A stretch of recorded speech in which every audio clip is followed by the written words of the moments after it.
Welcome back into the Section YY8 podcast. Negative Niece, joined as usual by Harb. Happy New Year, Harb. It's 2025, 2K25. According to Larry David, you had to tell me 2 days ago, or it's null and void. That is true. The statute of limitations is run out. It's run out. It's no longer a new year. That is true. I forgot about that. You get 3 days to wish somebody a happy new year, and then after that, it's just back to regular old stuff.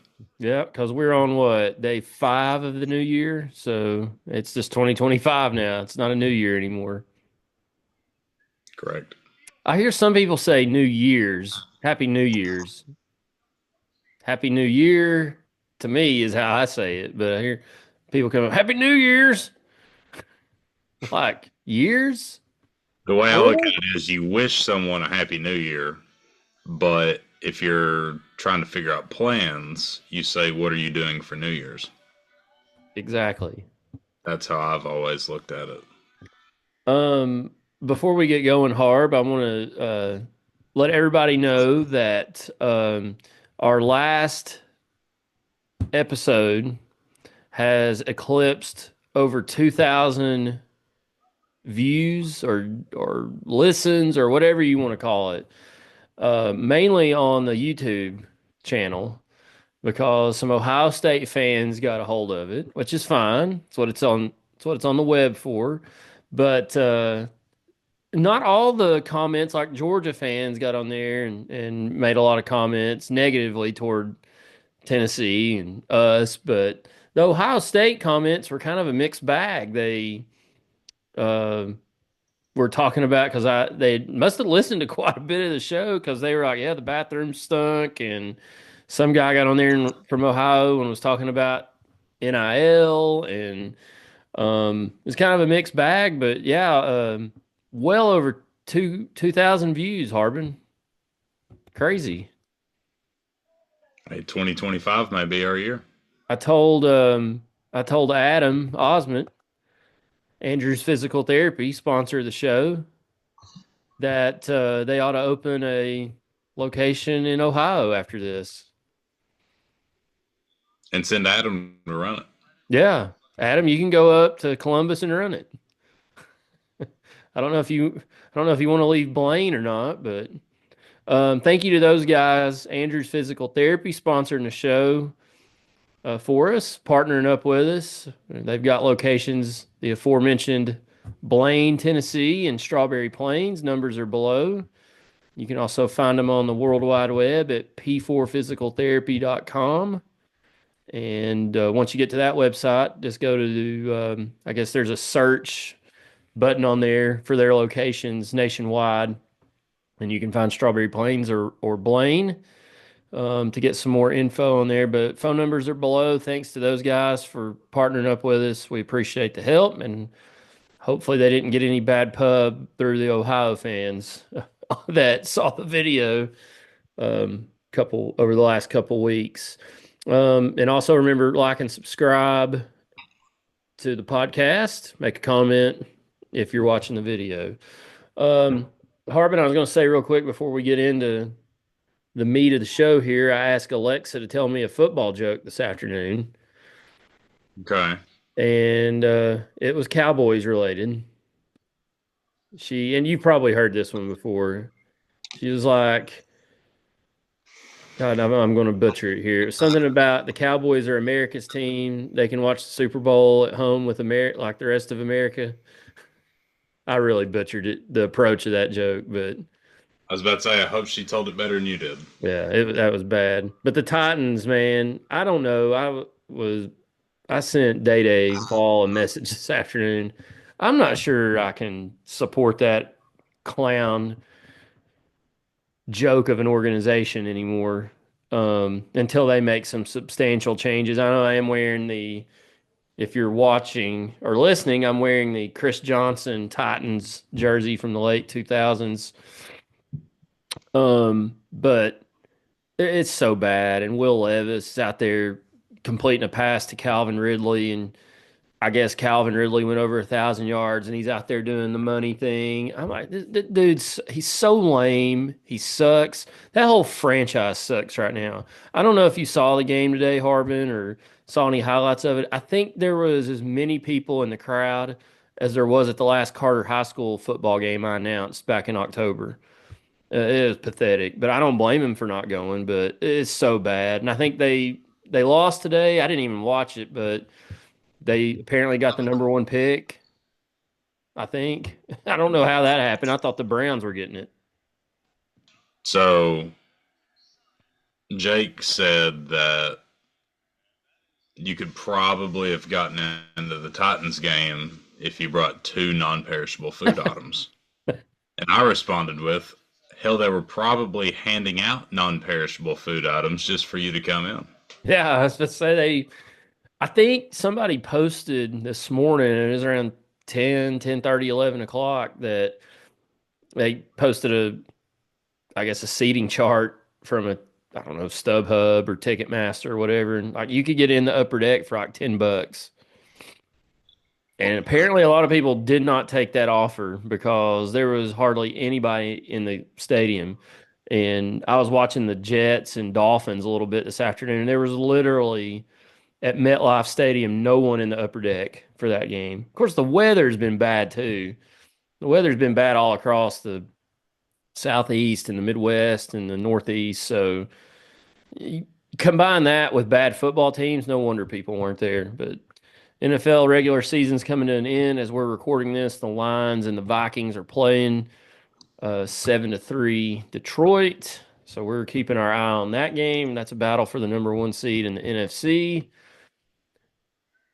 So a lot on the line. There's a couple of Vikings fans that listen to this show, so I'm sure they're on pins and needles as they're watching it. Skull.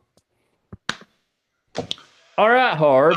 I'm So on the we Vikings +3, so there you go. I'm with the Slagles Yeah, I'm sure they're over at the Hodges watching. and whoever else is Vikings fans that listen to this show. I think it's just them, but I know a couple of But their. I love both of these teams as a innocent bystander. But the Sam Darnold story is awesome.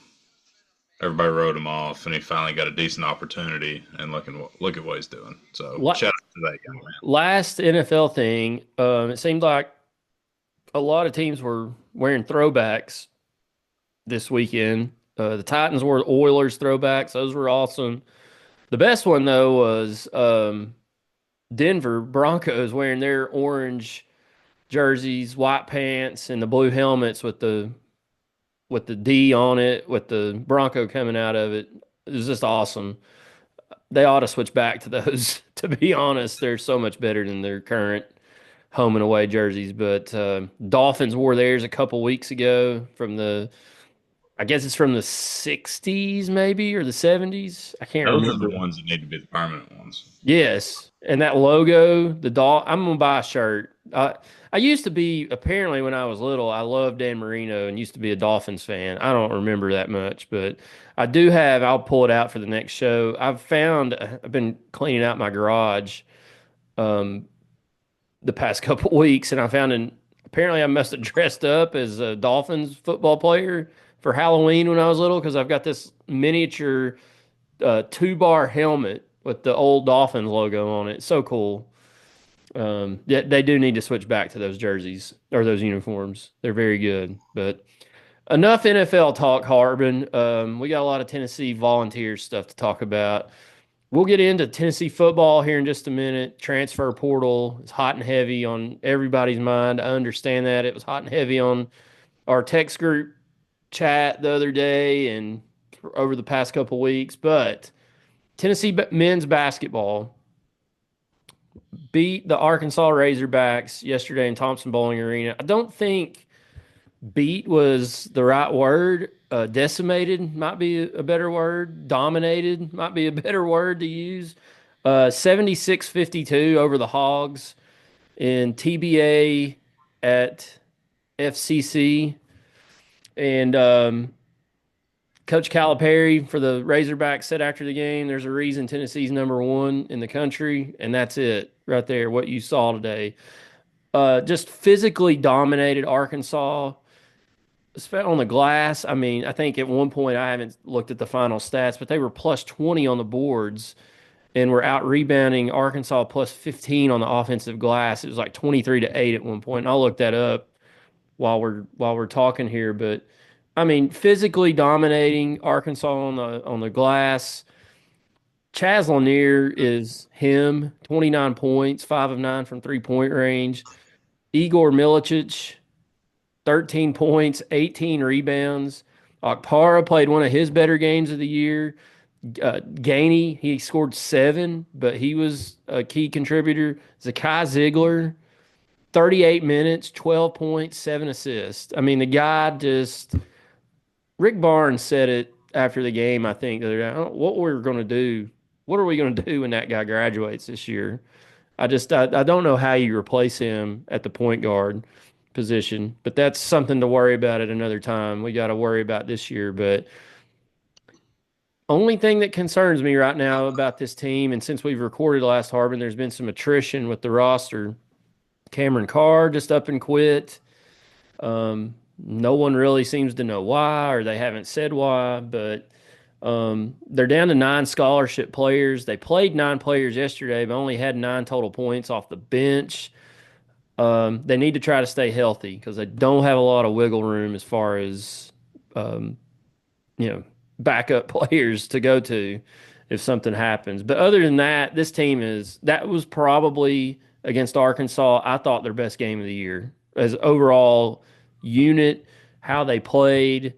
Um, they've a lot of people might point to that Illinois game as their best win, and that might be, but as far as how Tennessee played from tip to finish, that game yesterday was it. And I know we'll talk about their upcoming week, but things are looking pretty good for the Vols right now. For sure. Well, I believe it was the first, I don't know, 7 or 8 minutes of the game. Arkansas came out hot, especially in the first 4 minutes. And I believe the game was tied at 12. And then all of a sudden, Chaz Lanier, he can get hotter than a lit match as quick as anyone in the country.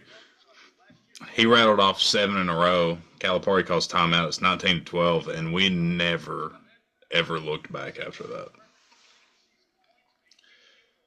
I think that, like, from top to bottom, like you said, we're struggling a little bit depth-wise.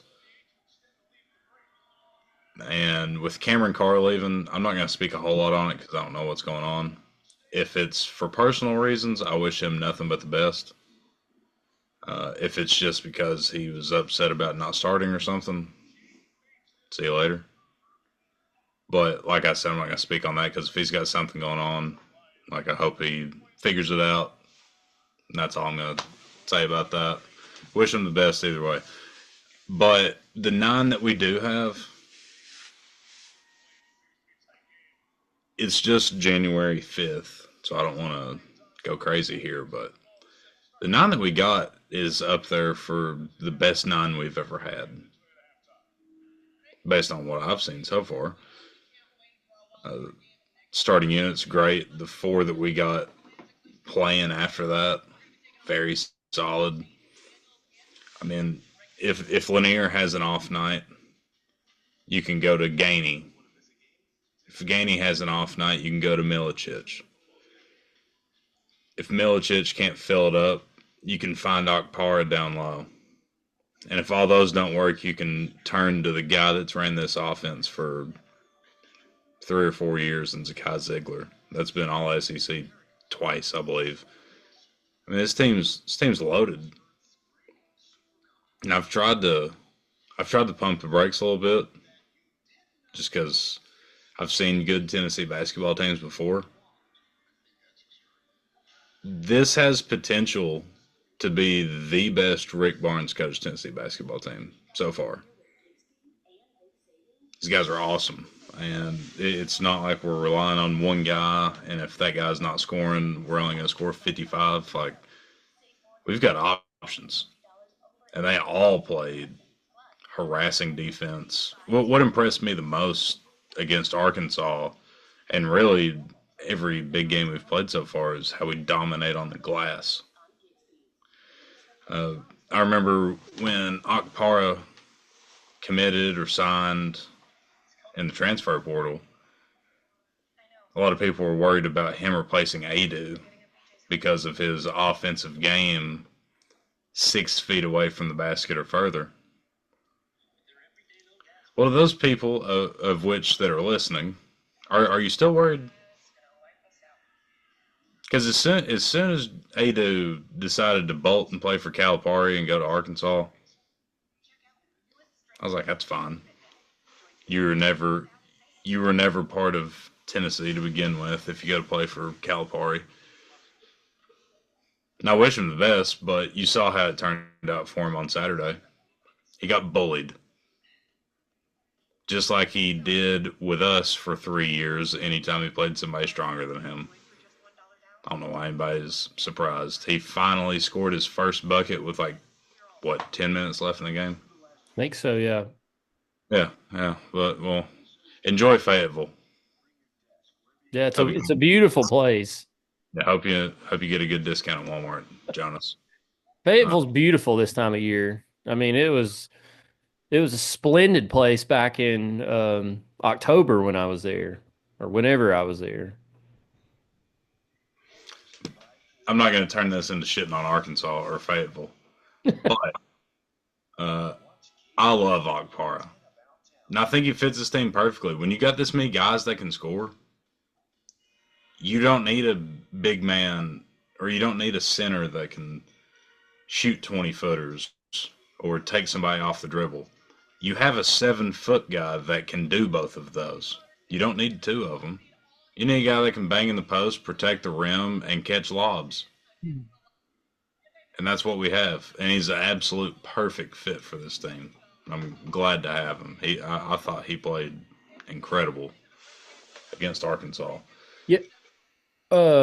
Rick Barnes said after the game that they'd really been getting on because he hadn't played all that well and hadn't played a ton of minutes over the past few games. But they'd really been getting on him. There was a certain way, obviously, they wanted him to play physicality, hitting the glass. They don't, and I said this at the start of the season after seeing him play against Indiana. I didn't feel like he was going to be one of those guys that's going to score. You know, he might have a game where he scores 10 or 12 like he did yesterday. I believe he had, let's look. He had 10. So he's going to have a game every now and then where he scores 8, 10, 12 points. But he might have a game where he scores four and has 9 or 10 boards and 3 or 4 blocks. That's what this team needs out of him. And this team, I feel like, is so much more versatile. And I like Jonas Aidoo. I was a big Aidoo advocate. People that know me and listen to me talk about Tennessee basketball last year that would call him a poon or whatever it was. You know, I backed him up. I was like, I think Aidoo, he's gotten better every year he's been here. He's sort of developing an outside shot a little bit. He's not going to put the ball on the floor and go to the basket, but it seemed like he's one of those players that if you don't get him involved early, he's not going to be involved for the majority of the game. And going back and thinking about his time here in Knoxville, that's what happened. And he got bullied. I went back over the holidays. I was sick while I was off work and weather wasn't great.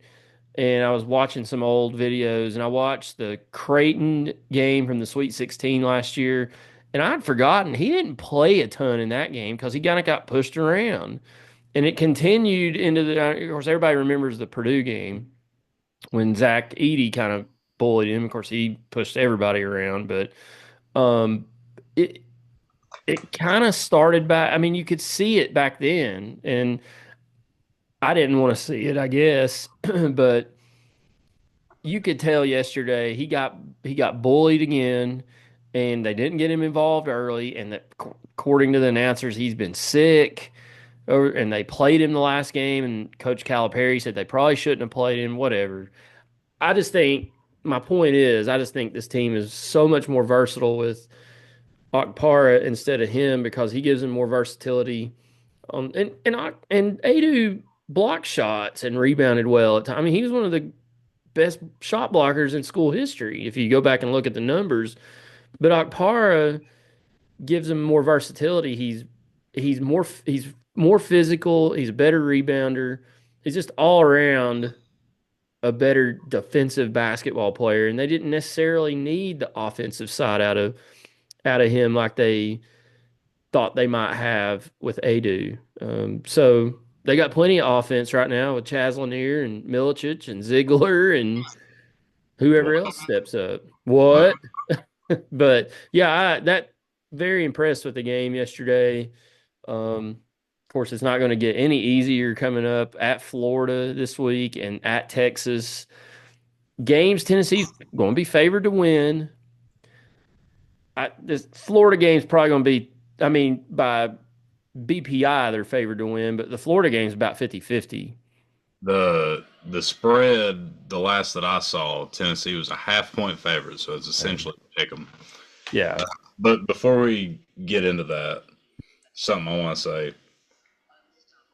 The thing I love most about this team, and it's kind of a theme with Rick Barnes' teams, but I'm seeing it more so in this team, is everybody does everything. Like there's so many examples of when a guy's not really on from the field or not scoring at all and they're doing other stuff. Like for example, everybody kind of thinks as Jordan Gainey as our 6-man scorer, kind of like a Lou Williams or somebody like that. He went 3 for 10 and had 7 points, but he also had 2 assists and 5 rebounds. Played good defense too. Cade Phillips. Cade Phillips had 2 points, 6 rebounds. Only played 11 minutes. Um, What about Meshack? Jemiah Mashak had 3 points. He only shot the ball 4 times. Had 3 rebounds, 3 assists, 3 fouls. He's getting a little aggressive like he likes to do. It's phenomenal. His defense, I mean, he between him and Ziegler, Torture they chamber. terrorize. It's torture. Yeah. I am going on record by naming this basketball team 40 minutes of hell. I watched I watch other college basketball specific podcasts like Hoop Southbound. We've had them on here and I've been on their show. But Field of 68's another one. And they, after yesterday's game, they said this is, if things continue, this is the best team Rick Barnes has ever assembled as a coach. And I I agree. believe it. The depth is the only thing that worries me, but take that out, throw that out the window. If they stay healthy, has the potential to be the best team in Tennessee basketball history. And that's saying a lot because whether people agree with it or not, Tennessee's had a lot of good basketball teams and has a pretty decent basketball tradition here. And this team could eclipse that if they continue to progress like they are. The but the performance from Saturday that we haven't spoken enough about is Igor Milicic, which he's my favorite player on this team.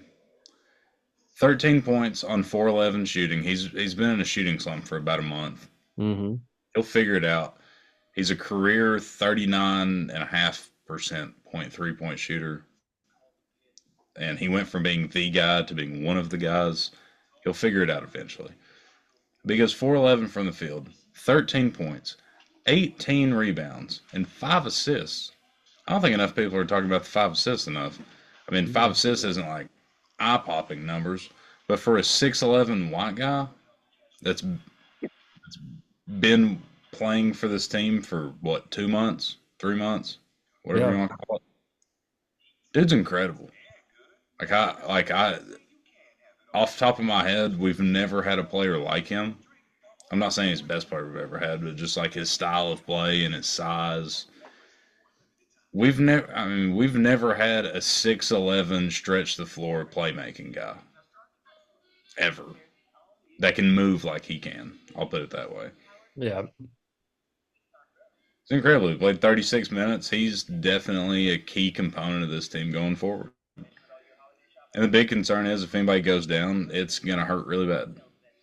Because you said we played 9 guys. The ninth guy played 1 minute. Yeah, And it was, really to say is Boswell.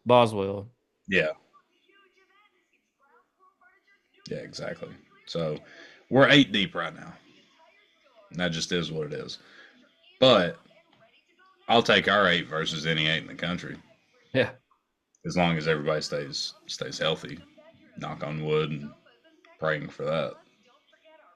I was Hope looking nobody, up. hope nobody in the country gets injured. Yeah, I don't want Why? to see people get hurt. No. I hope everybody in the country stays healthy. But Um, we talked about Tennessee on the glass. They are ninth in the country in rebound margin, plus 10, basically. They're averaging 39.8 rebounds a game. Their opponents are averaging 29 rebounds a game, 29.4. So a little over 10.4 rebound margin per game. The number one team in the country is Idaho State with a plus 12 margin. And tied at first is, or tied in the area, is the Florida Gators, who Tennessee plays on Tuesday this week. They're at plus 12. So two really good rebounding teams facing off in the O Dome on Tuesday night. But wanted to throw that out there as we talked about how Tennessee's just cleaning up on the glass. No pun intended, but was looking here at the matchup predictor Tennessee versus Florida, 54.7% in favor of the Vols, so 55%. But it's on the road at the O Dome. Florida, it looks like their number one leading scorer is Walter Clayton Jr. with 18.3 a game, shooting 47% from the field. Of course, Chaz Lanier is at 20.3 points per game. I don't know if you saw this stat. I don't know if I sent it to you, Harbin, or the group. Over his last 10 games, Chaz Lanier's averaging 29 points a game, and he's shooting near 50% from 3-point range. It's incredible. It's just how that guy is. It's like a layup to him right now. well, I'm gonna say this just from the aesthetics and the numbers. Now I'm gonna say this, and a lot of people are gonna scream Chris Lofton, and that's fine. But Lanier may be the best like pure shooter I've seen wear orange. Like obviously Chris Lofton was the most prolific. Nobody's gonna touch him as far as volume and best shooter, but just like form and efficiency and how natural and easy it looks. Every time Lanier pulls up from three, it looks like it's going in, and it looks extremely easy. Yeah. Like like you said, it's effortless. Like he had 29, and it just kind of felt like no big deal against Arkansas. And if he has a game where he goes 4 for 9 for three, which is very good, mind you, it kind of feels like, well, why did he miss that many? And like it sounds stupid, but that is like the feeling with it. And we definitely use him in that connect role from last year. But this team has more options offensively than last year did for sure. Yeah. Yesterday he was 10 of 20 from the field, 5 of 9 from three in 36 minutes, 4 for 4 from 3-point range or free throw line. Um, I, I don't know what Tennessee's 3-point percentage was last year. I think it'd be better to go back and look at 2 years ago because Dalton Connect played for Tennessee last year, and but I mean they shot 38% from 3-point range yesterday. That's as a team, that's pretty good. Um, I can look up here very quickly what their 3-point percentage is on the season. I don't know that they're probably one of the best teams in the country.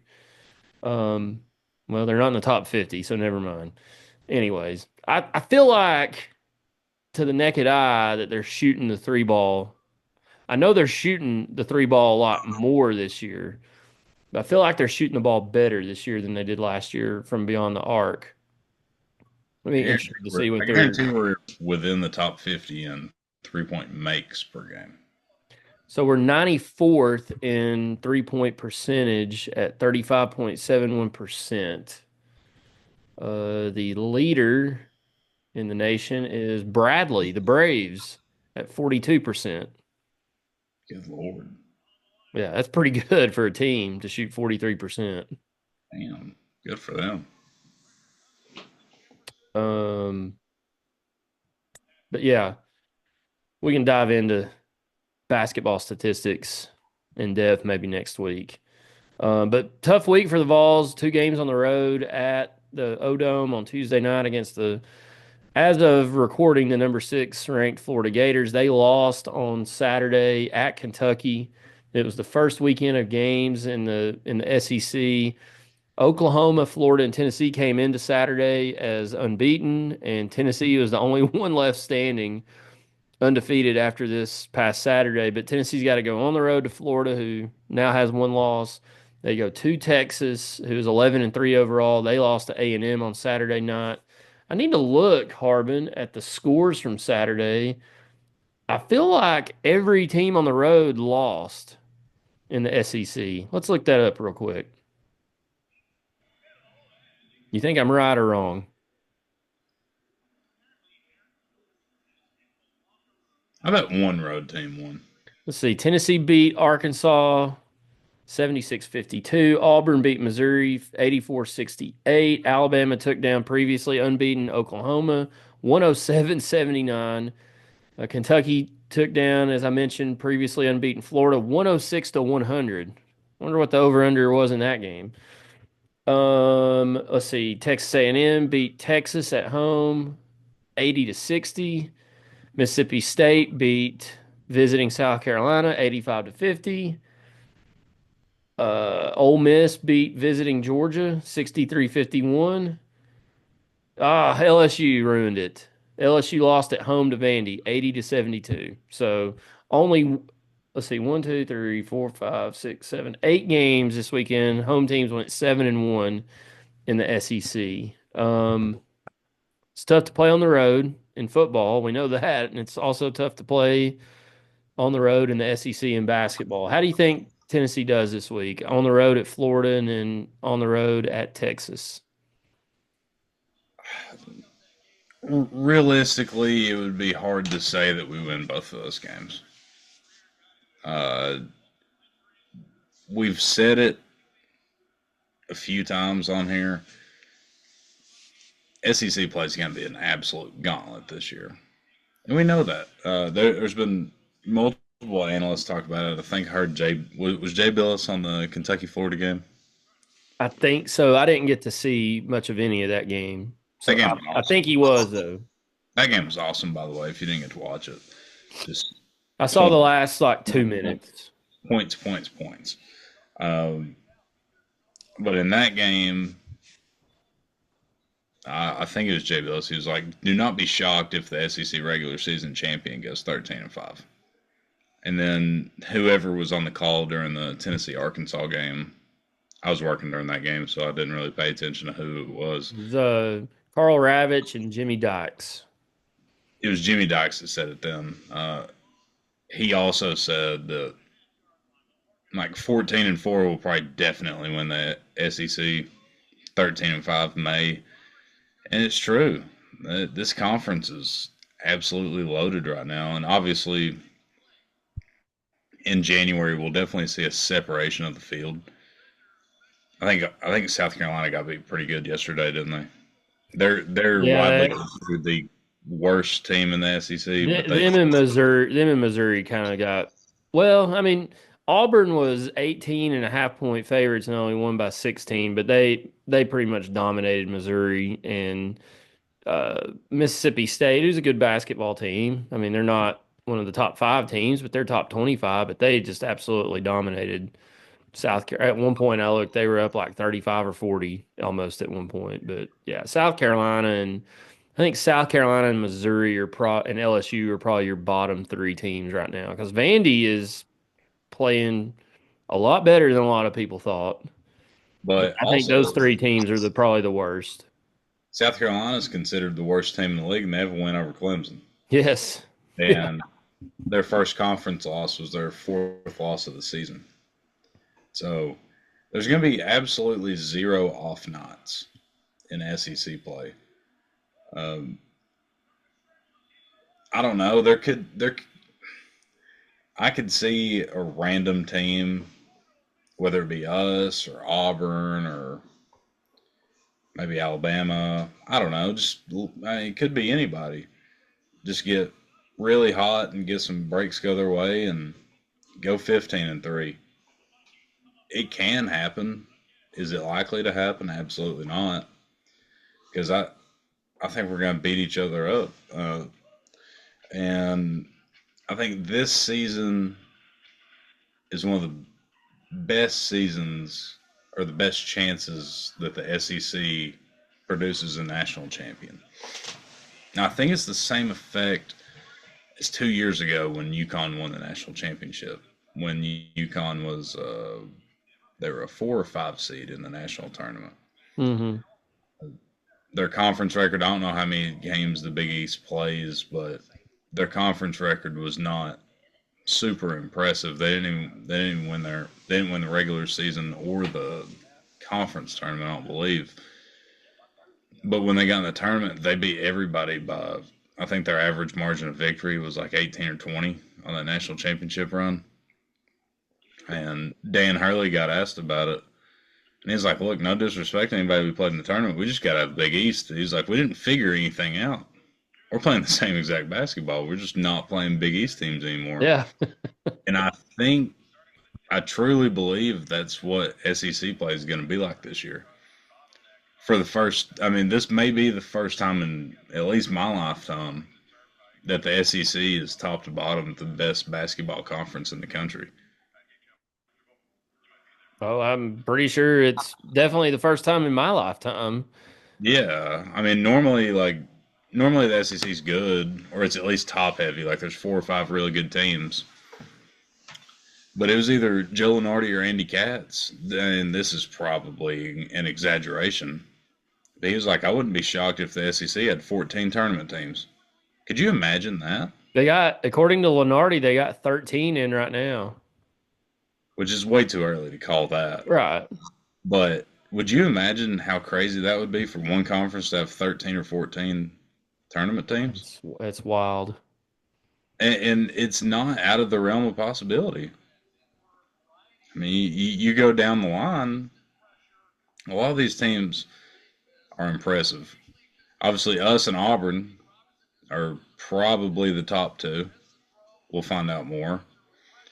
You've got Oklahoma, you've got Auburn, Texas, Texas A&M, Florida. What? Yeah, I mean, you've got all these teams, and your bottom feeders are beating up on the kind of upper level teams of other conferences. It's just kind of wild to see. Like you said, Vanderbilt was projected bottom of the SEC, and did you say Vanderbilt or LSU won? Vandy won at LSU. Yeah, so they're 12-1 now, Yeah. and their one loss is I think Drake. I was looking at this the other day. Vandy's one loss is to Drake, and Drake is undefeated. And Drake's normally a year in, year out tournament team, so that's probably going to go down as a quad one loss. They had some good victories in Thanksgiving and around Christmas time tournaments. Well, I mean, look at the Power 14. I'm looking at Vandy's schedule. They've beaten California, Seton Hall, who's in the Big East. Aforementioned, they lost to Drake by 11. They've beaten Virginia Tech, TCU, who's Power 4, and then they've beaten LSU. Now they've got Mississippi State. They're hosting Mississippi State this week, and then they're at Missouri this week. So, um, yeah, I mean, like you said, there's no night off in this conference. I mean, even when Tennessee plays LSU or South Carolina, while they will be favored and probably should win those games, it's not going to be like they're playing, uh, I don't know, McNeese State or somebody. I was going to say Norfolk State, but Norfolk State played Tennessee pretty tough, though. They're not, I mean, those guys played, I thought, a really good basketball game. MTSU, I think we're going to see as the season goes along. I may be wrong, but they're going to be in contention for their conference championship. That's going to be a better team than we all thought when we were struggling with them and trailed them in portions of the game. But that Illinois win is looking a lot better. And a lot of people, I say all that to say a lot of people were kind of crapping on the Tennessee's non-conference schedule, which on paper didn't look all that fantastic. But how could Tennessee predict when they played for scheduled Virginia that Tony Bennett was going to quit 2 weeks before the season started? And how could they project that Miami, 2 years off of a Final Four, was going to be 3-8 when they played him, and then their coach quit the next week? So they played two perennial teams that are NCAA tournament teams. One of them have won a national title in the last decade. That turned out to not be very good. So, but it didn't matter because they're going to get their fill of quad one teams in the SEC coming up. And it started Saturday with Arkansas. I think they were number 36 in Ken Palm. Florida's top 10 in Ken Palm. I haven't looked at the latest rankings as of after yesterday, but they were top 10. You're going to have Texas, who's probably at least top 75 if they're quad one. So Florida's number 7 in Ken Palm currently, and the Texas Longhorns are 43. So, I mean, Arkansas was 36. They're dropped to 38th after yesterday, but Tennessee's drop. Actually, they keep dropping for some reason. They were second, and they were third. As of yesterday, they were third. Now they're fourth. Who's the three ahead of them? Is Auburn one of them on some? Auburn is one, Duke is two, and Houston is three, according to Ken Palm.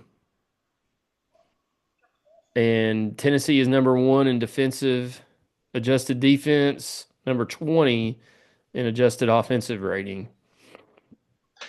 Well, the good news is we are a bona fide national championship contender Yes. because of the last, I want to say it's 22 years, ever since like 02 or 03, Yes. every single national champion was within the top 12 in the week 6 AP poll. And you may Yes. think that's dumb or that's funky, but obviously it's a trend. Uh, and we were in the top 12 in that poll. So we are a national championship contender. So I waited till after the Illinois game to say Tennessee was a national championship contender, but they are a national championship contender. I was kind of waiting for the moment, and that win against Illinois, just as soon as that basket went in, I said that team right there is a contender for the national championship, just because of the poise it takes to go on the road and win a game like that. You're going to have a game. I hope they don't.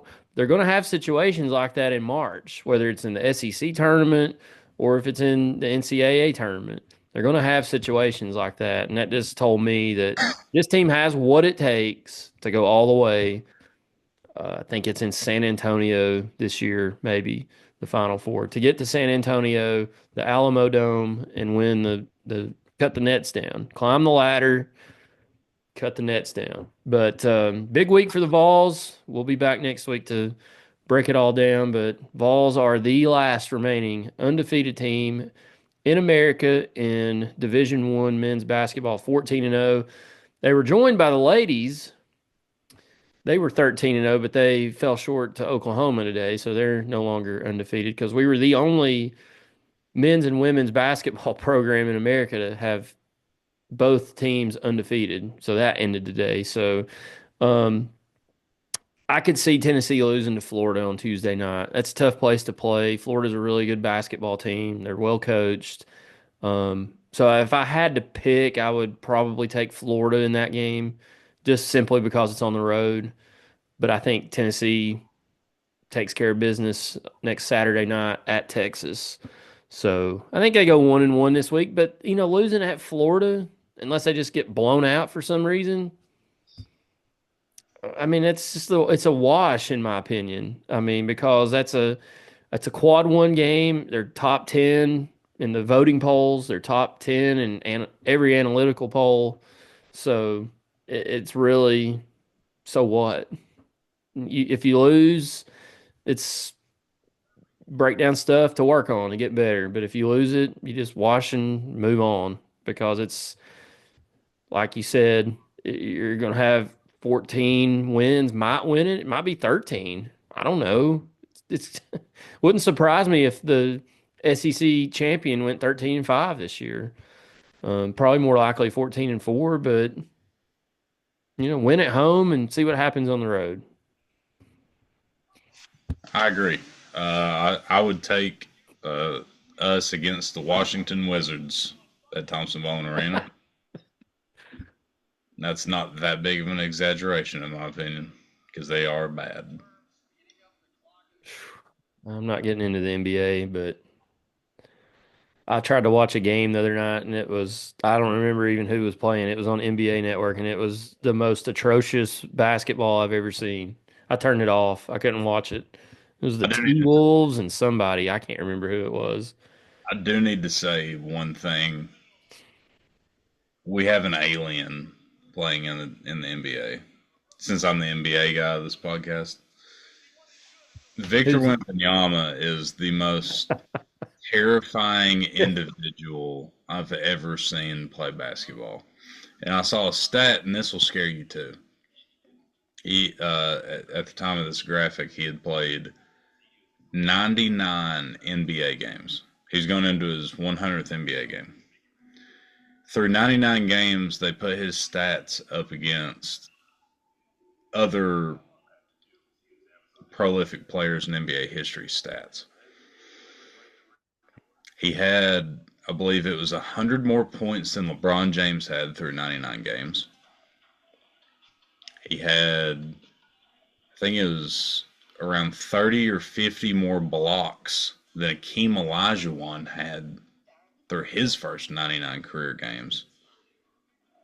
And he also has 22 made more three-pointers than Steph Curry had in his first career 99 games. And by the way, he's in his second season, and their rookie this year, Stephon Castle from UConn, they hit on that rookie too, by the way. He's currently second in the odds for a rookie of the year right now.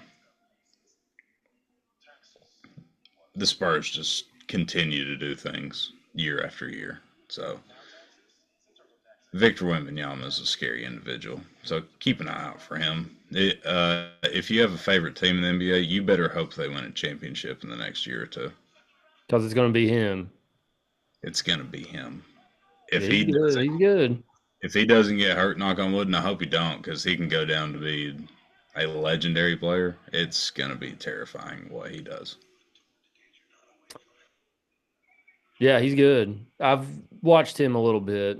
Not a big Spurs fan. I'm not a big fan of their head coach, but he is a good ball player. But um, let's quickly move on here, Harbin, as I get these pop-up ads off my screen. Transfer portal. This was a hot topic last week. It's kind of cooled off a little bit. Things have calmed down. People have stopped freaking out. But this was a hot topic last week. There are a lot of it's this generation, I guess. You're closer to these players' ages than I am. I really don't understand a lot of this mess that goes on. I just can't wrap my mind around it. But I mean, the big one was we've had a lot of, and I posted it on Twitter and Facebook on our pages, and I haven't updated it, but who all had entered the portal, and we've had additions since then. But the big two that came out were Mike Matthews, wide receiver, 5-star freshman, didn't really produce much this year. A lot of people said, well, he didn't play any. We played in 10 games. Now, how much was he out on the field in those 10 games? That I don't know. But he did play in 10 games. But he floated, it got it put out there that his name was going in the transfer portal on a Saturday night right before the deadline. Turns out that all of this mess started because he saw a post of Nico Iamaleava. Everybody probably saw it. It was Nico when we were playing at Georgia. He's dropping back to pass, and he put the emoji on the screen of the face going, with his hand on his chin. And apparently, Mike Matthews thought that Nico was transferring and he freaked out. Simple phone call or text message probably could have fixed that, but that's not how this generation works, apparently. They just see stuff on Instagram and think that it's the gospel and don't ask any questions as to what it means. But all that being said, Tennessee's had a rash of wide receivers enter the portal, very similar to last year when we had a rash of secondary defensive backs enter the portal. Saw this afternoon, Squirrel White entered the portal. Reportedly, he wanted to get closer to home. He's from Alabama. So where did he transfer to? Florida State.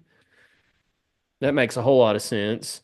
Squirrel White's in the portal. Jason Jenkins, a defensive lineman, has also committed to go to Florida State. Chaz Nimrod, a wide receiver, has committed to go to South Florida, reuniting with his old offensive coordinator. I don't know that he ever played for Alex Golish. Um, let's see. Caleb Perry, a linebacker, has not committed anywhere yet. Holden Stays, the tight end that came from Notre Dame, he's in the portal. He's not committed anywhere yet. Cam Seldon, the running back, has committed to play at Virginia Tech. Khalifa Keith, running back, has entered the portal, committed to play at Appy State. Christian Harrison, a safety, is uncommitted. Gaston Moore, backup quarterback, which that's not a big deal. He's uncommitted. Currently, linebacker Jalen Smith is moving on to Mississippi State. Cornerback Jordan Matthews moving on to Vanderbilt. Another wide receiver, Caleb Webb, to Maryland. Wendell Moe is our only current incoming player from Arizona State. Inside Arizona. offensive lineman, or sorry, Yeah. Arizona, not Arizona State. You still got Nate Spillman, Nathan Laycock, wide receivers in the portal, uncommitted. And I believe I've gone through the entire list. There was some backup offensive lineman, Vyson Lang. He's uncommitted currently. And I believe that's it. There was a couple walk-on offensive linemen that have entered the portal, but they're not even listed on here. Harbin, this got a little out of hand. That got long-winded. I didn't really intend to read off all of those names, but I just got going there. But this got a little wild and out of hand, especially in social media. Uh, over the last week or so, people were calling for audits of the Vol Club and Spire Sports, and they were pissed off because we didn't get that lineman from. We got outbid for that lineman from Northwestern that went to LSU. And obviously, Mike Matthews potentially leaving, brought up a lot of stuff. Well, apparently, Mike Matthews never asked for more money. Him and Nico basically, they didn't sit down together, but they sat down separately with the coaching staff and they had some questions, probably legitimate questions. You know, Nico had questions about the offensive line and who the wide receivers were going to be next year. Mike Matthews had questions about his role in the offense and how the offense was going to move forward next year because we've seen a steady decline offensively since that 2022 season. Whether it's poor performance or defenses adjusting to it, we've seen a decline. But I don't think Tennessee really lost anybody of significance, to be honest, out of this whole thing. Yeah, they lost some numbers, but some of the players they're looking at, if they can land them in the portal, I think they'll be okay. It's just a depth issue at this point, I think. But, we talked about it a little bit via text message, but what's your thoughts on all this? And it's not just going on at Tennessee. I want to make that clear. This is happening everywhere. There's a lot of players transferring from a lot of big time programs. And you'll see more and more because there's still four teams playing in the playoffs. And you'll see more. I'm pretty, I think it's a guarantee you'll see more as two more get eliminated. Yeah, it's just the state of college athletics right now. Just is what it is. It's, I hate to use this term, but it's the new normal. The New the normal. yeah, the NCAA opened Pandora's box because people were bitching about wanting to get college athletes paid and letting them transfer. And the NCAA was like, hey, we've probably only got about 5 years max left. Hey, you got it. Go for it. And they've clearly done things that, in my opinion, are detrimental to college sports. And with Diego Payava, I believe that's how you say his name, how in the hell he won that lawsuit against the NCAA, which allows JUCO to just not have any effect on eligibility, is asinine to me. I don't know how anybody could rule in favor of that. Obviously, I haven't looked that far into it, but I don't know how you could. And now, about a week ago, the NCAA is reportedly looking at giving all college athletes 5 years of eligibility no matter what. Yeah. And that's ridiculous. Let's go ahead and say that. And 99% of the people that are listening to this are going to find it ridiculous. But go ahead and prepare yourself for this. There are going to be kids in the future, or not even kids, there are going to be athletes in the future that play 2 years of JUCO and redshirt their first year at an actual university and still will have 5 years of eligibility Yeah. without medical red shirts.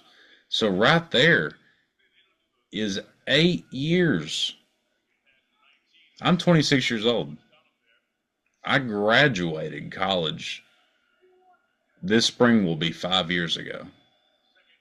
There's going to be guys my age and older,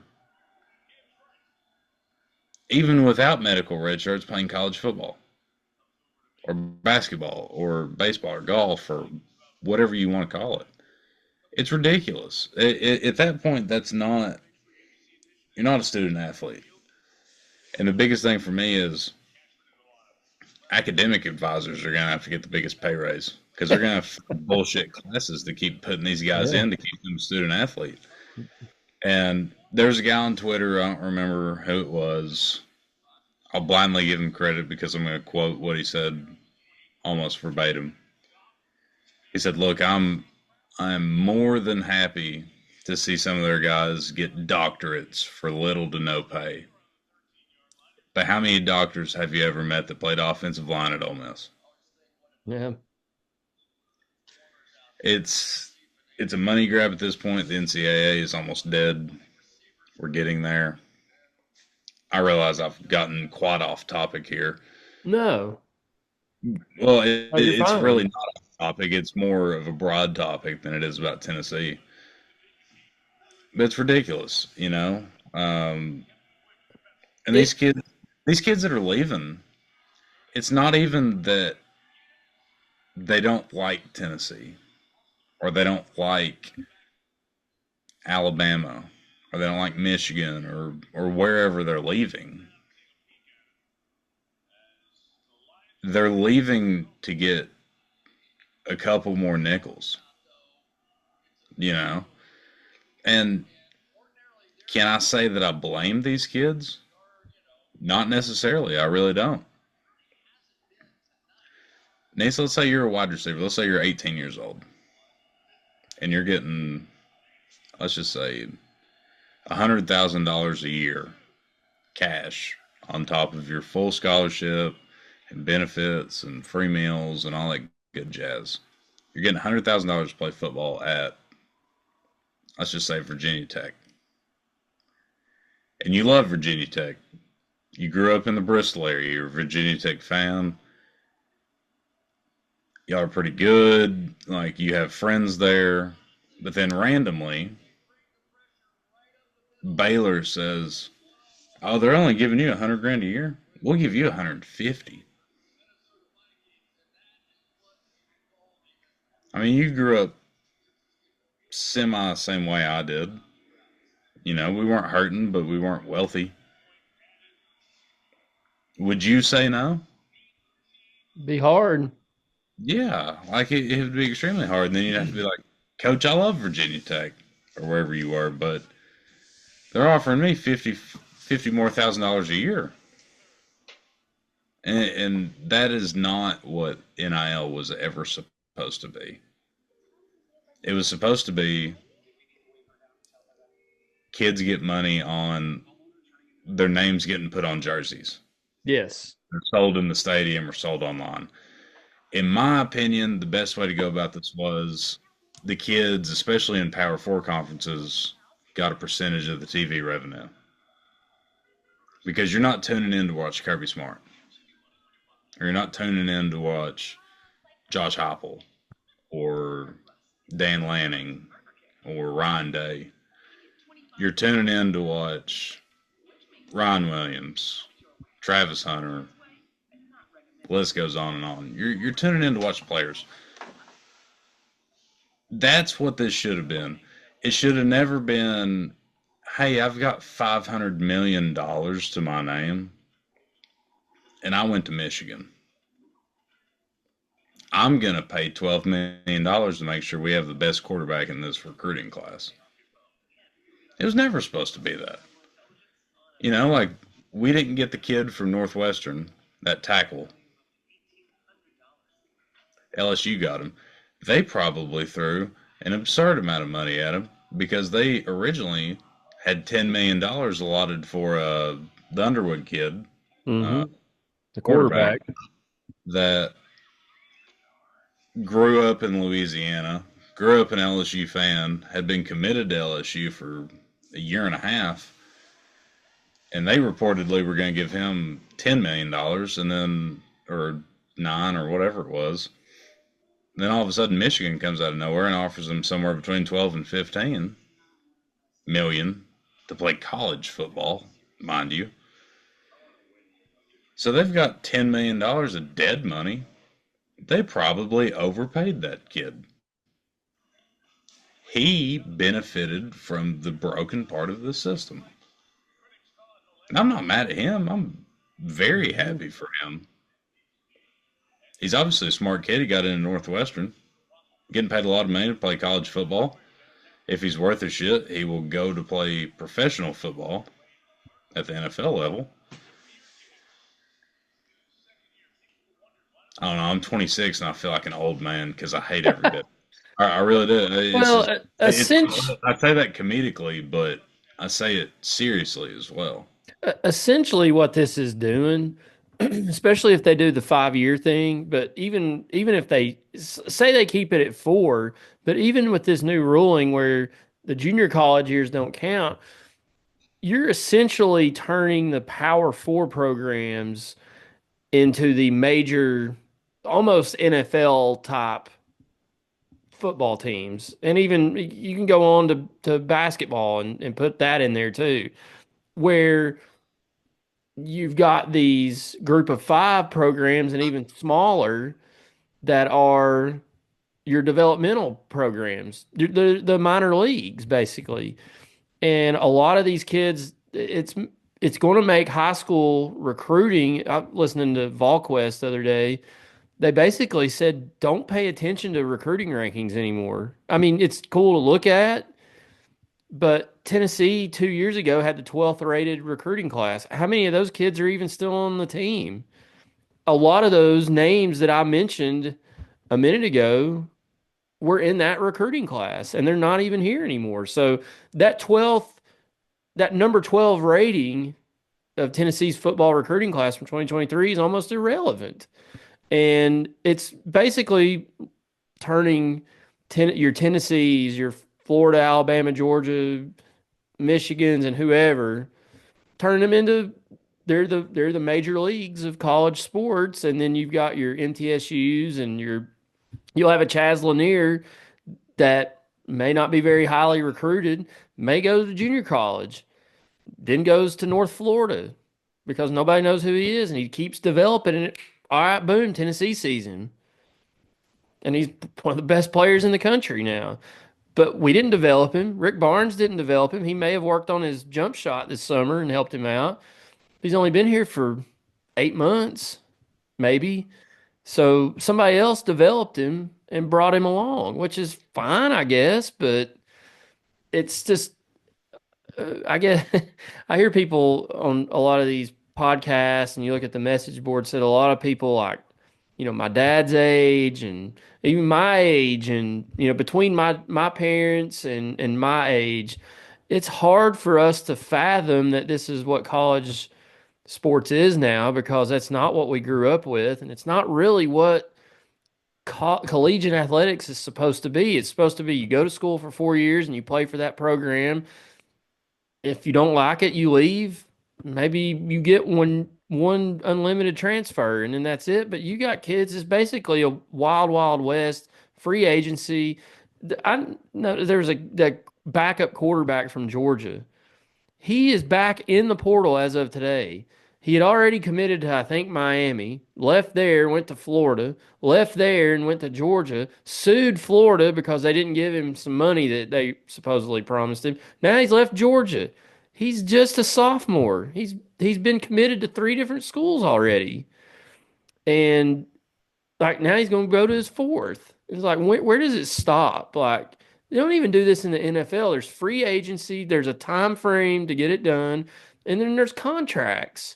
And you've got basically the kids have all the power, which a lot of people would say, has been coming to them because a lot of universities and corporations and programs have made a lot of money off of their backs over the years, which they have. But like I've said it on here and you just said, this is not what NIL was supposed to be.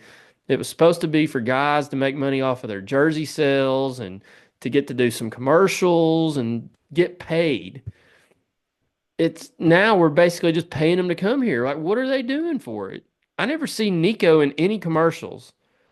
Yeah, I saw Ziegler last year in a Crystals commercial that they filmed at one of my parks.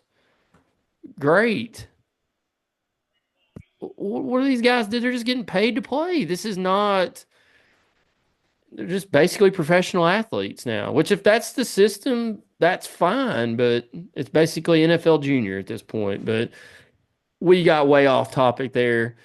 I think Tennessee's fine as far as the transfer portal goes. There's a wide receiver that's transferring from Alabama, Amari Jefferson, who Tennessee recruited pretty heavily. Actually got recruited by Tony Vitello pretty heavily. I need to look him up because I didn't see what position he played in baseball, but I know Tony Vitello wanted him pretty badly when he was recruited, but he's leaving Alabama. He could replace he could replace somebody. He's outfielder, infielder. He's from the Chattanooga area. I don't know if he played at Bama or not, but they need to get Tony Vitello on him, get him here. But I think Tennessee's fine. They just got to replace. They need to find maybe another 1 to 2 offensive linemen and maybe another receiver or two, and maybe one running back. But I think as far as defensive backs and linebackers go, I think they're pretty set.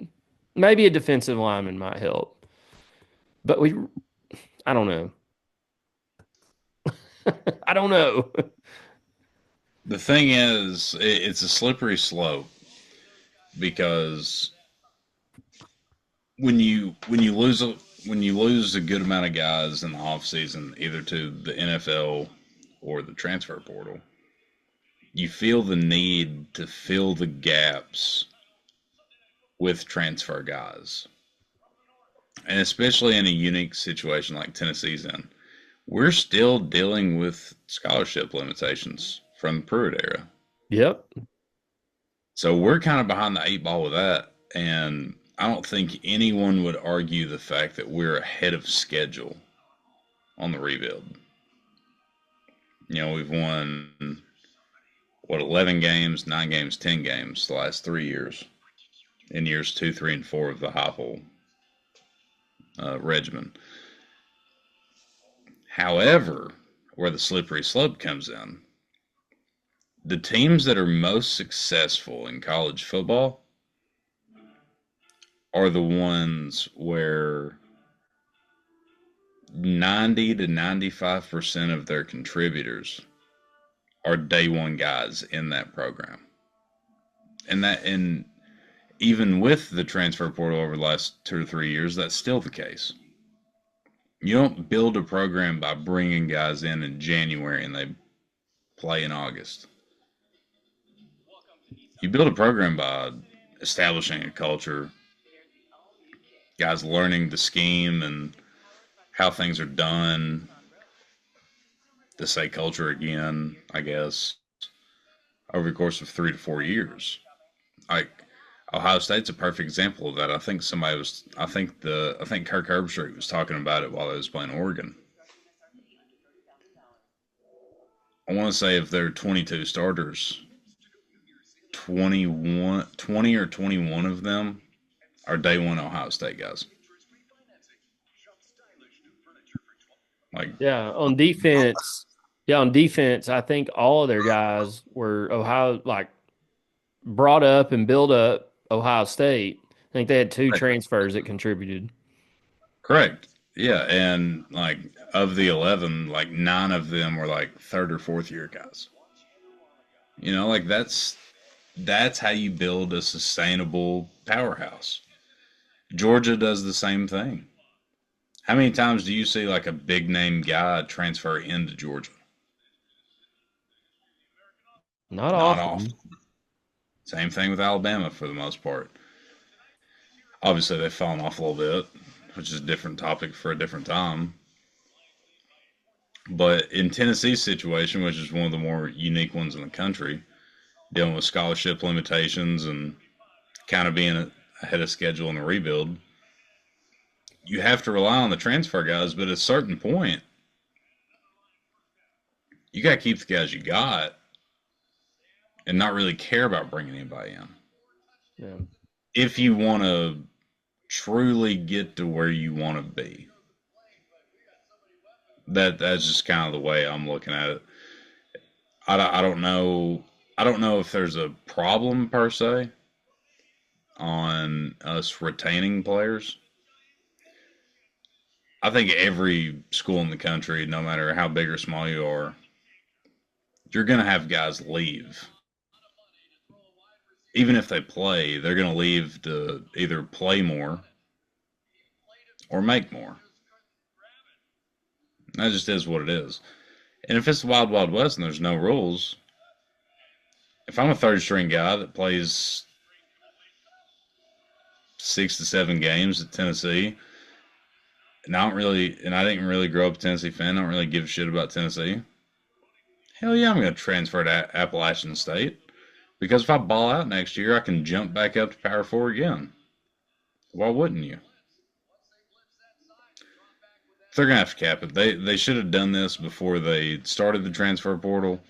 You should get granted one free transfer that you don't have to give any explanation towards. And after that, you have to go back to sitting out a year unless you want to go D2 or JUCO. Mm-hmm.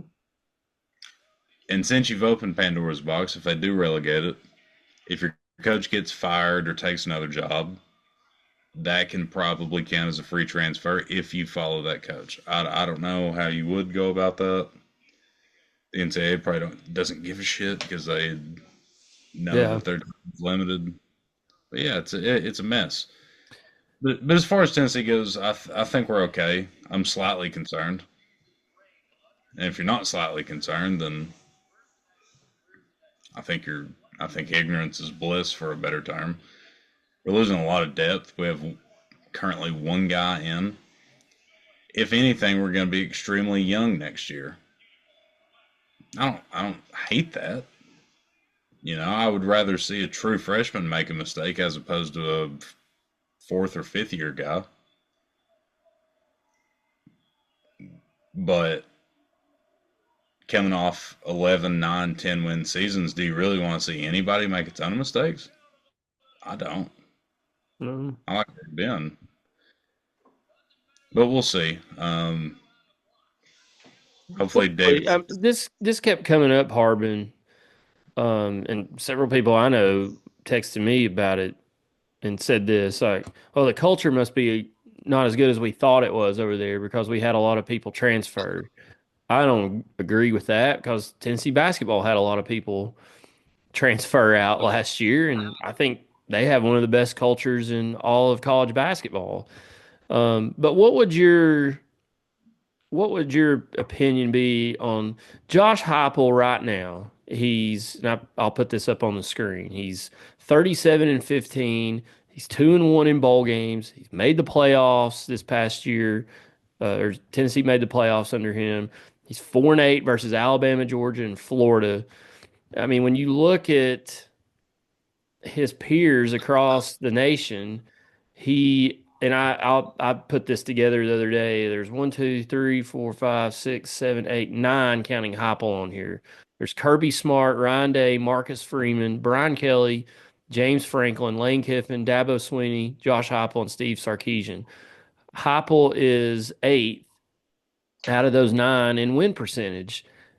Well, look at the names on that list. Kirby Smart, he's got a 91% win percentage. Ryan Day's 84%.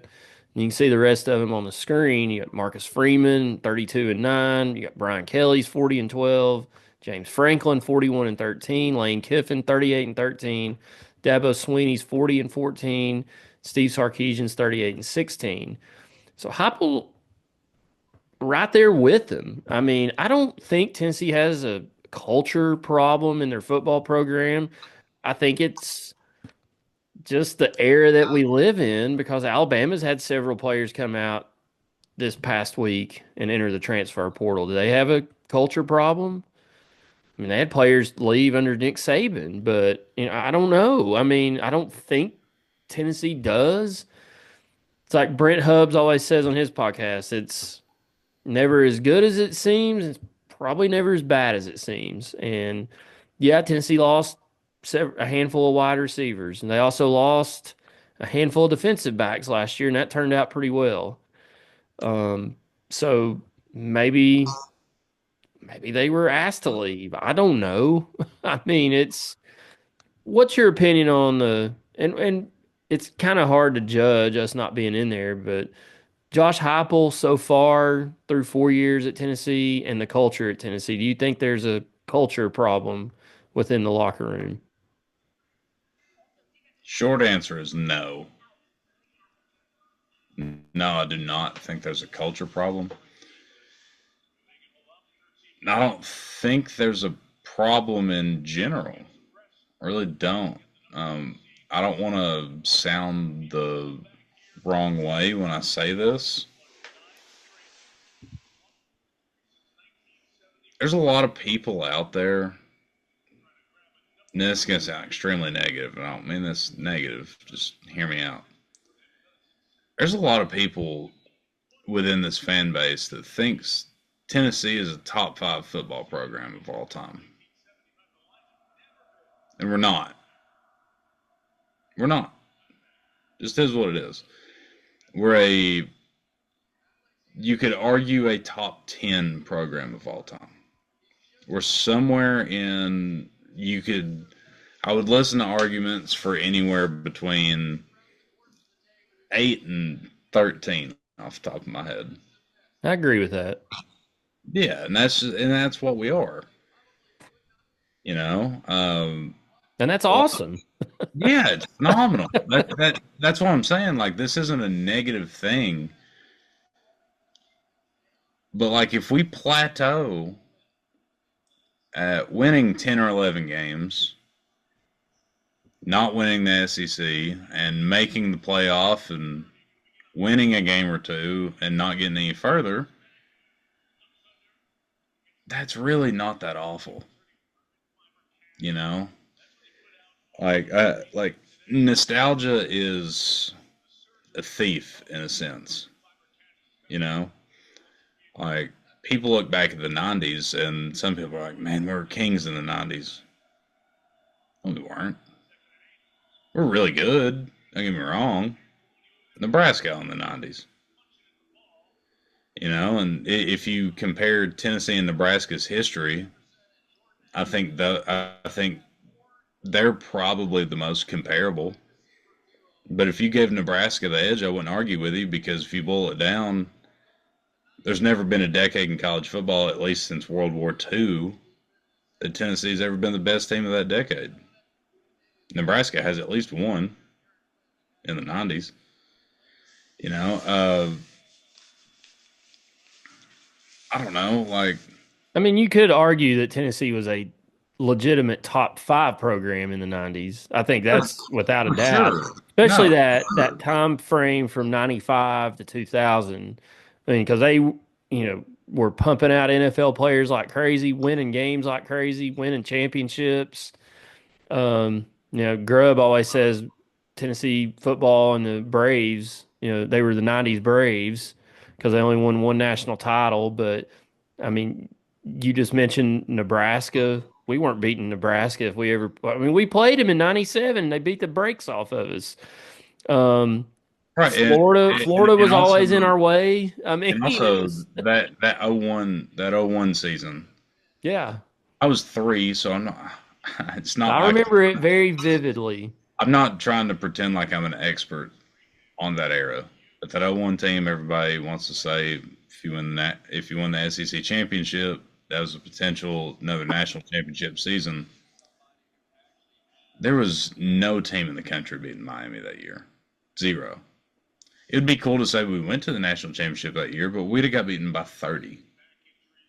That just is what it is. I mean, that's arguably, in my opinion, the best college football team of all time. Is Miami that year. But I say all this to say, if we don't get to the level of what Georgia has been the last 6 or 7 years, it's not a failure for this coaching staff for this program. At some point, like, you kind of got to take the orange glasses off and realize that we're not the most storied program in the country.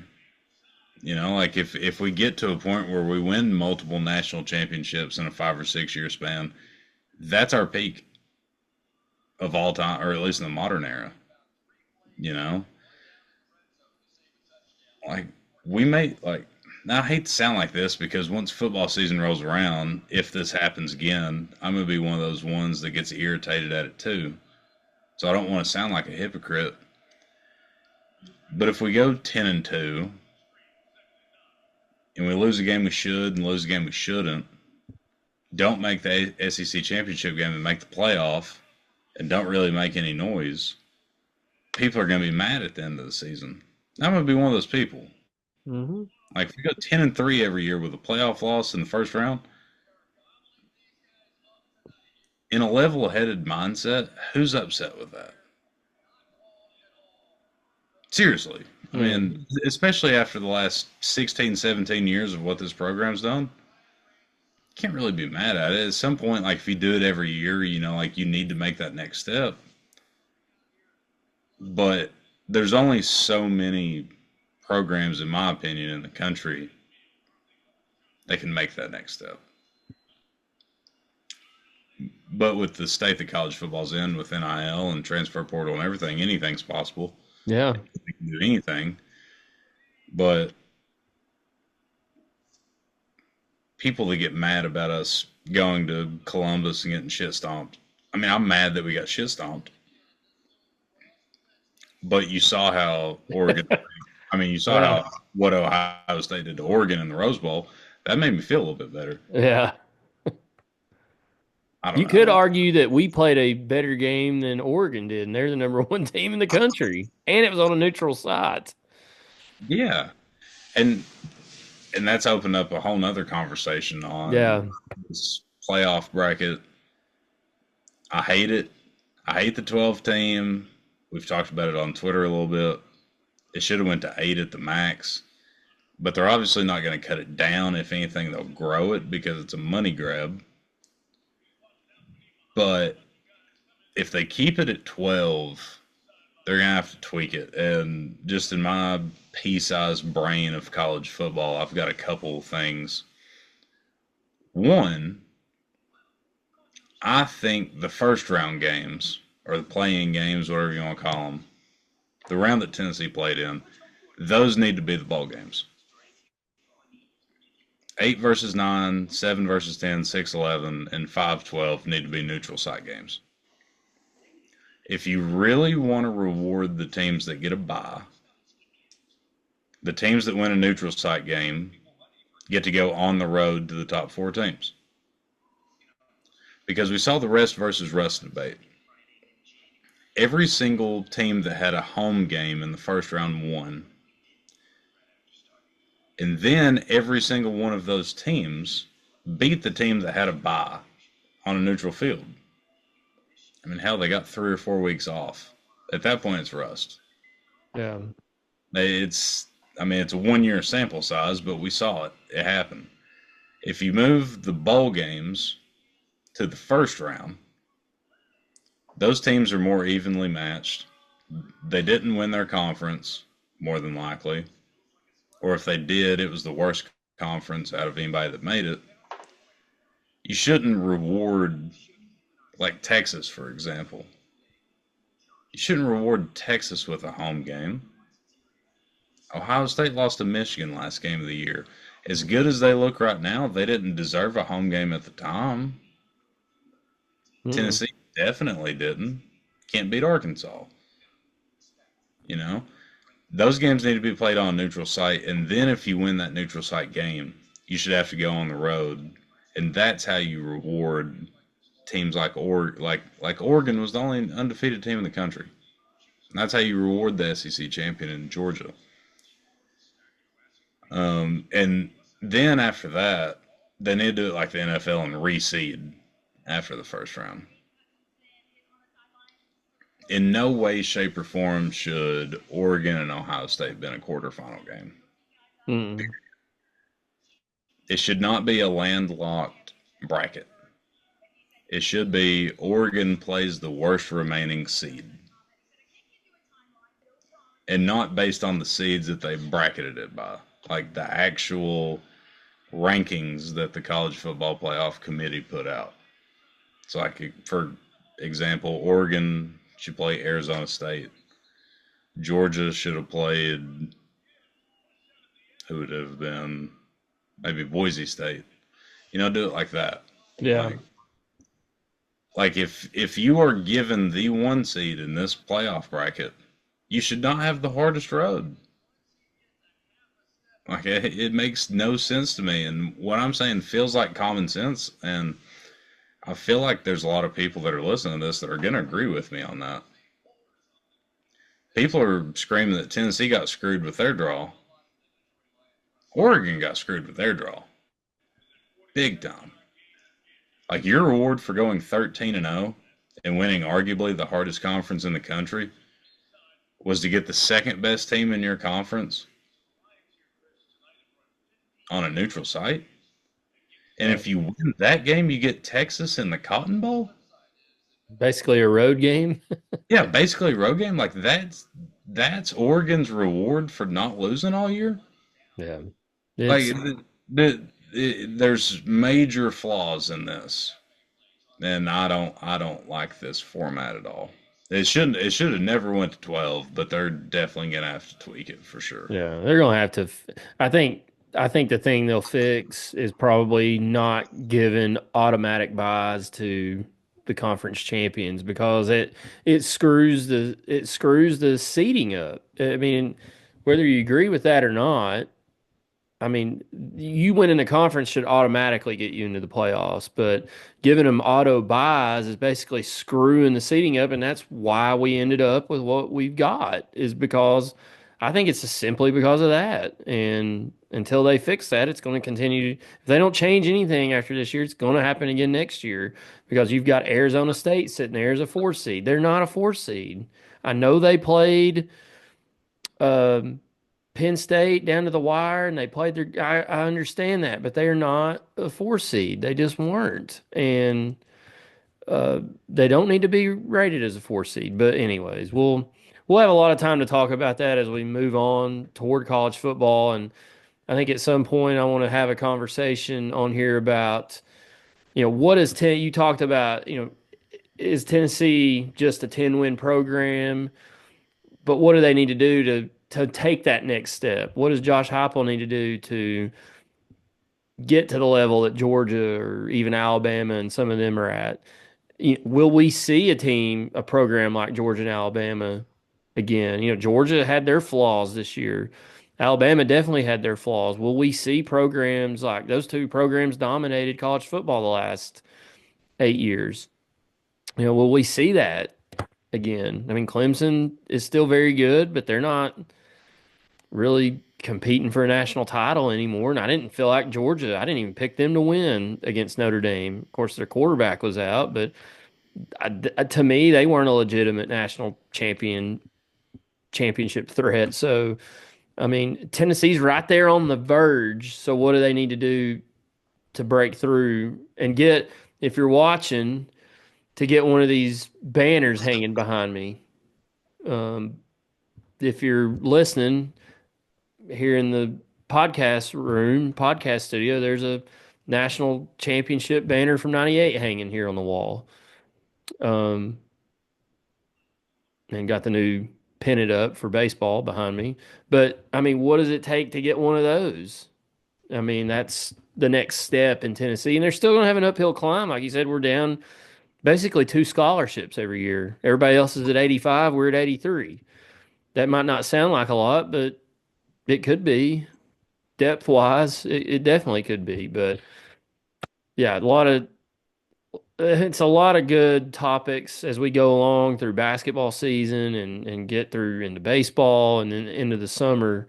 Like where's the Tennessee football program nationally compared to everybody else, and what do they need to do to get to that upper echelon? Because they're not there yet. They're close, but they're not there yet. But like I said on our last podcast episode, Harbin, I said Josh Heupel was going to have his work cut out for him over the Christmas break. I didn't realize it was going to be that busy, but you just don't. I guess the thing that got people too is you just don't expect a team that just went 10-3, made the college football playoffs.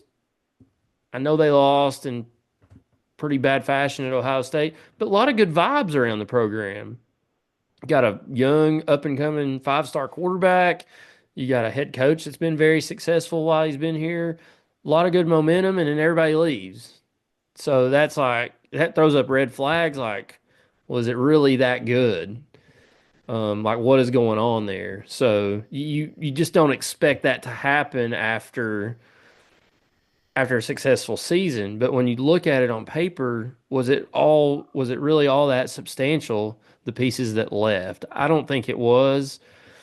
It just, the volume of it is what I guess gets people. Like, you just like, oh, this team's a college football playoff contender every year. Why in the world would you want to leave? Well, a lot of it's like you said, money and unhappiness. It's just this generation. You look at it, I see it a lot at the youth level. They don't like, they played on this team this year. Well, next year they bounce over here because they didn't like the coach, or they didn't get to play the position they wanted, or they didn't win like they thought. And they go over here, and then the next year they're on to another team. And it's just trickled its way into high school now, and it's trickled its way into college. We see it at Carter all the time. Kids are up and bouncing like crazy. There's people that live right next to Carter High School that are playing all over the place. And it's been going on for a decade. Now it's in college. So it's just the times we live in, unfortunately. And it's not going to get any better unless there's some rules put in place. But we'll talk about that as we move on, Harbin. I know we got really long-winded on that, but keep your eye on the transfer portal for the Volunteers moving forward. But anything you got before we go? We talked Tennessee basketball. They've got a couple big road games this week at Florida and at Texas. I believe we're under, as of this recording, we're at 40 days till baseball, till we defend that national championship. So that'll be coming right around the corner. But I'd say you might hear some transfer portal news this week, and we got some basketball, Harbin. So even though football's over, there's really no off season anymore at the University of Tennessee. No, sir. not at all. Keep your eyes peeled this week. There's probably going to be some big news in the portal. That's not me breaking any news. That's just It's just facts. yeah, honest. Like I don't have any inside sources. Uh, but as far as basketball goes, we got our work cut out for us this week for sure. Oh yeah. Florida's awesome. Obviously, that's a big rivalry game. The O-Dome's going to be rocking. And if we lose a game this week, please don't act like it's the end of the world. It's not. These two teams that we're playing are very good. We're very good. But eventually we're going to lose a game. Please don't act like the sky is falling. We have a very, very, very good basketball team in Knoxville. Yes. So just stay the course. SEC play is going to be rocky. I don't even know about rocky. It's going to be a gauntlet, though. So Yeah. It's every SEC win is going to be a very good win for the most part. So just stay calm and stay the course. the thing that makes me feel good about it. I know it's going to be a gauntlet, but the thing that makes me feel good is what I saw at Illinois. I mean, tough place to play. I don't know what I think Illinois as of this morning on Lenardi's bracketology board is a 3 seed. Tough place to play, good program. And they went up there and faced a lot of adversity and won. And they're going to see that on the road in this conference every night when they go on the road. So that's what gives me. I'm not anxious at all about Tennessee going on the road this week to Florida. Would I be surprised if Tennessee went down there and lost? No. But would I be surprised if we went down there and won by 10 or 15? Absolutely not, because I think this team's really good. So, but like Harbin said, and we've said it on here in the last few weeks, like you can't overreact. Now, if they lose 3 or 4 in a row, yeah, I give you permission to overreact because then there's a lot of questions like, is this team what we thought they were? They've lost 3 or 4 in a row. I don't know, but don't freak out. That's my plea to you. If Tennessee loses on Tuesday and or Saturday, do not freak out. Those are quote unquote good losses, whether we play well or not. And the committee will probably more than likely see that. Harbin, you got anything before we go? No, man, I'm wore out. Wore down.